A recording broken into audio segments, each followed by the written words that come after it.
বাংলাদেশের সশস্ত্র বাহিনী গঠিত হয়েছিল। এবং আল্লাহর কাছে হাজারো শুকরিয়া, আমাদের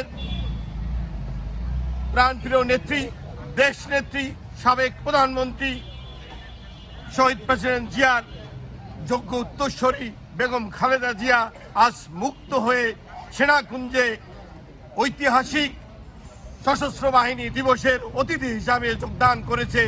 এই জন্য